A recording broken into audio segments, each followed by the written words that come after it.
Welcome to our channel. Today we how to uninstall Remix tooling from browser, beginner guide step by step clearly. Open your preferred web browser. Locate the extensions or add-ons section in your browser settings. For Google Chrome, click on the three vertical dots in the upper right corner. Select More Tools from the drop-down menu. Then click on Extensions. For Firefox, click on the three horizontal lines in the upper right corner. Choose Add-ons and Themes.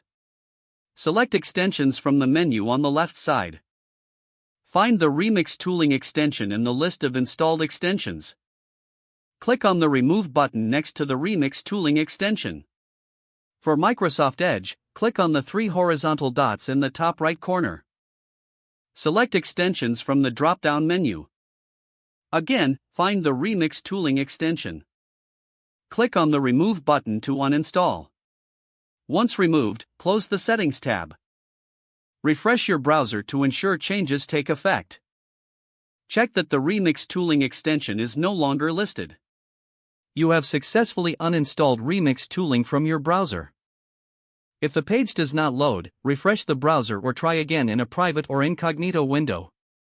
Make sure you are using the correct email address, then retype it carefully to avoid small typos. If your password is not accepted, use the reset option and create a new strong password you can remember. Check your spam folder for verification or security emails, then complete any requested confirmation steps.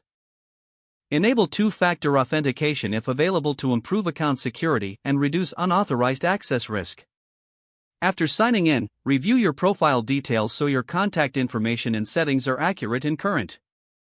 If you see an error message, note it down and try again after restarting your device and internet connection. Log out when you finish, especially on shared devices, to keep your account and payment information secure.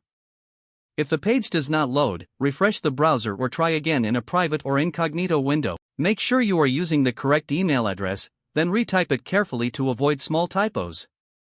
If your password is not accepted, use the reset option and create a new strong password you can remember. Check your spam folder for verification or security emails, then complete any requested confirmation steps. Don't forget to like this video and subscribe to our channel for more step-by-step tech guides.